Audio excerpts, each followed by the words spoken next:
Welcome back to our channel. It's no longer news that Fubara has reappointed Wike's commissioner back to their respective offices.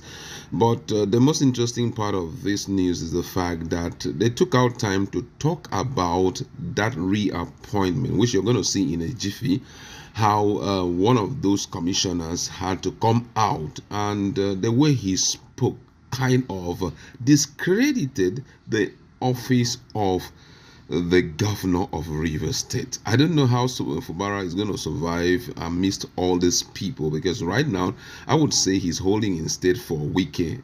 There is no iota of respect for him as the governor of the state. And you're going to hear what one of those guys, I think Ikwere local government area chairman, had to say about the kind of address and insult he meted out to Fubara, what Wike told him afterward, and all of that. I mean, this whole saga in Rivers State is a lesson for most political students. They just need to learn from here. It's not good enough for you to give up your self-respect just for an office. Listen to what Fubara said during the reappointment and what they gave us a reply. Let me congratulate the newly sworn in commissioners. The judge said, uphold and defend the Constitution. I will wish you well, that when you're coming back, stand for justice, stand for the interests of our dear state. That is the purpose of your appointment, and that is the truth. I can see how heavy your hearts are. That is the truth. But I assure you that I don't have anything against any one of you. That is the truth. You were caught in between a crossfire. Our advice, give in your best. Like I said the first time, let this state and posterity remember you for what is good.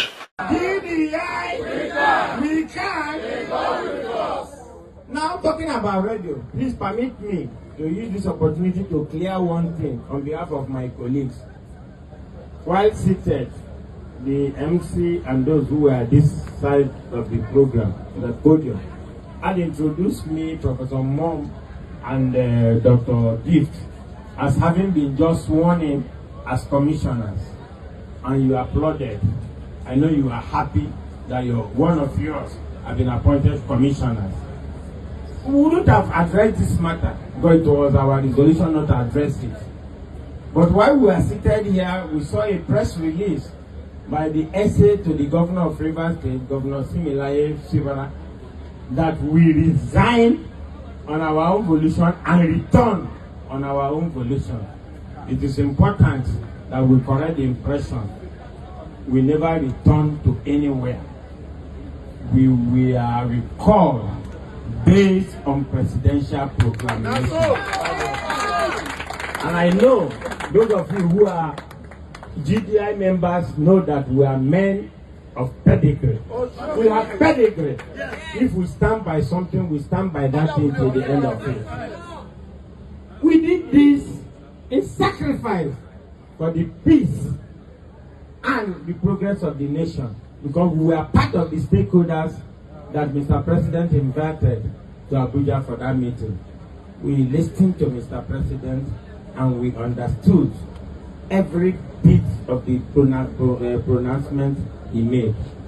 And so, let me also put it on record that even before our recall, we were written by the Secretary to Rivers State Government to write or indicate if we want to come back.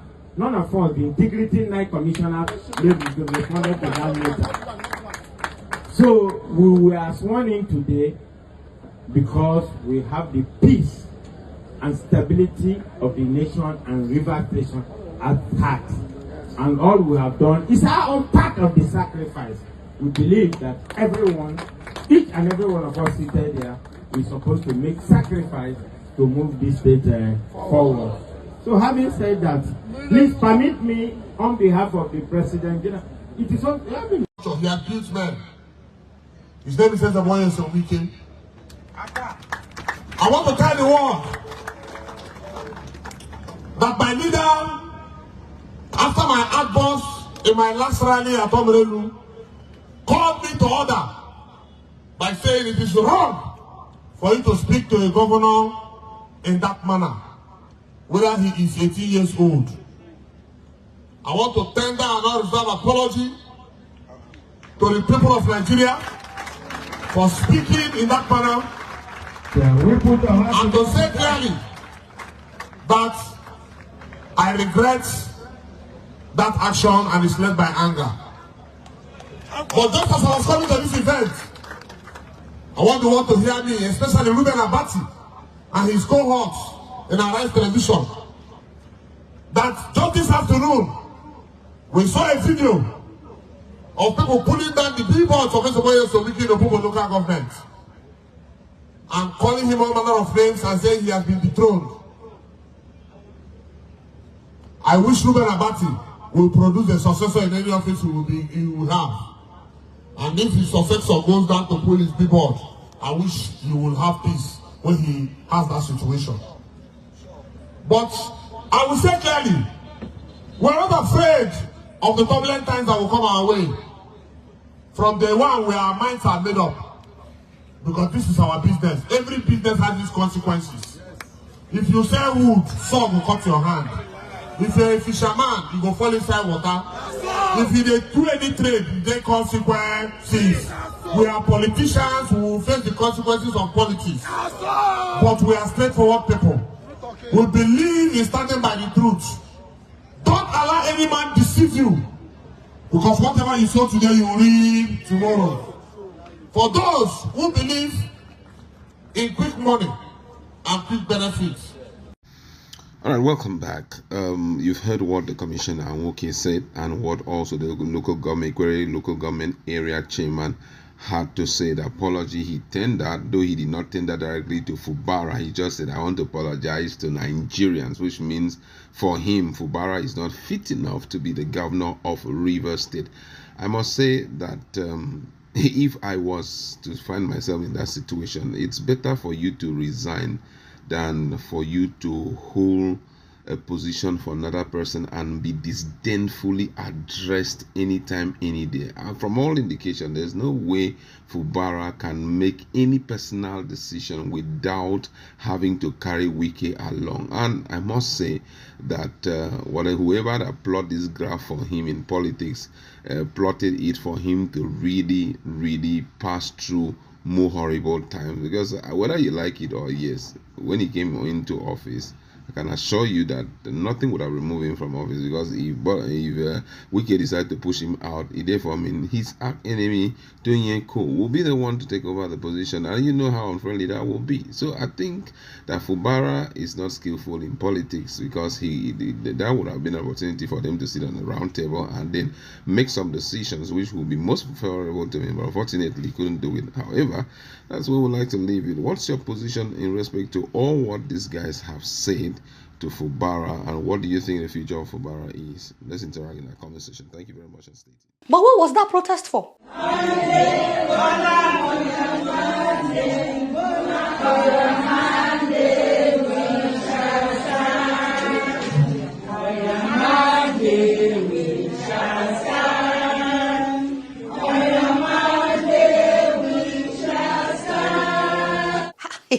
Hey, maybe I need my glasses, I beg, because I can't even see with this thing. What am I seeing on this placard?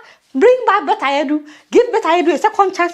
Are we all right? Are we all right? You see, we are our own problem. How much did they pay? In fact, I think that Nigerian politicians purposely keep people in poverty so that they can use them to cover up for them whenever they mess up. Somebody is involved in billions of naira fraud. Did she share the billions with you, or there's something that I'm not understanding with these market women? You're suffering because of the failure of your officials, and you're still defending the official. Haba, nobody do be that. Why didn't you take that your protest outside? Why were you guys seeing those? Why am I even bothering myself? Let's talk about a more pressing matter.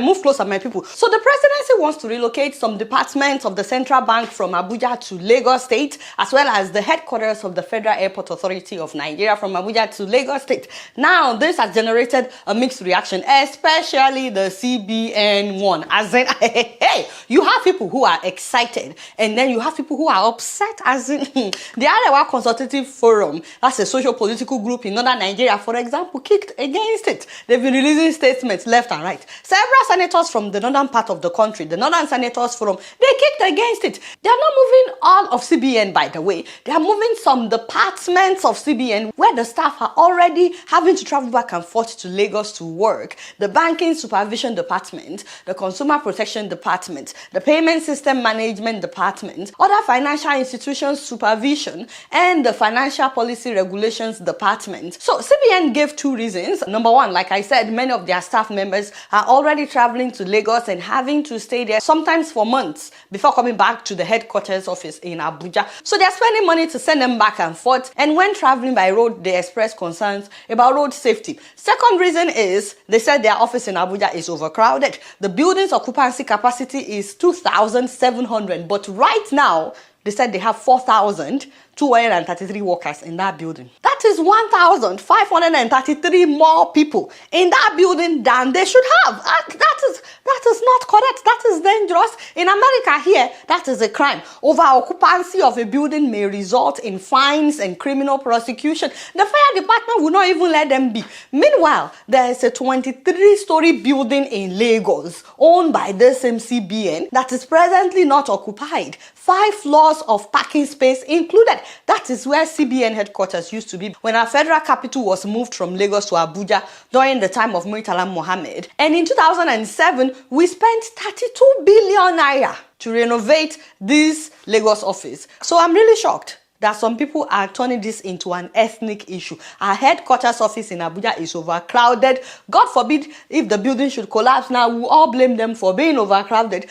There's a huge building sitting in Lagos that we actually need to decongest. Why are we making this about ethnic issues? What's the point of spending 32 billion naira on renovating this building in Lagos if we are not going to use it? And with all these kidnappings in the country, we want to be traveling back and forth. So personally, I don't see where the problem is in this equation. Where I see a problem is how some northern senators are fueling the division, making this about ethnicity. I mean, for example, listen to Senator Suleiman Kawusumaila. He's the spokesperson of the Northern Senators Forum. He said, let us assure our constituents that we've taken their concerns seriously and we're actively engaging with our colleagues in order to address these matters effectively to bring about positive change for our nation.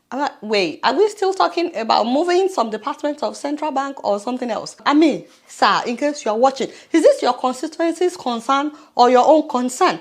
Let me read more. He said, we will engage the executive branch of the government and the leadership of the Senate and the relevant stakeholders to actively listen to the concerns of Nigerians. In fact, he also said at some point that they will explore legal means. I'm like, hey, Uncle Kawu. Uncle Kawu, I beg, something is seriously wrong somewhere. I'm not saying that something is wrong with you. God forbid, I can never say that. Not you. But something is wrong somewhere. My father, when 300 people were slaughtered on Christmas Eve, you did not engage the executive branch of the government. You didn't take any legal steps. Yes, you condemned it. I saw the video. You asked for prayers and you said that you would summon the security officers. It's been 4 weeks, sir. You did not do that. Where was this urgency? People are getting kidnapped in your various constituencies. It is now that you want to engage the executive branch. You want to take legal actions.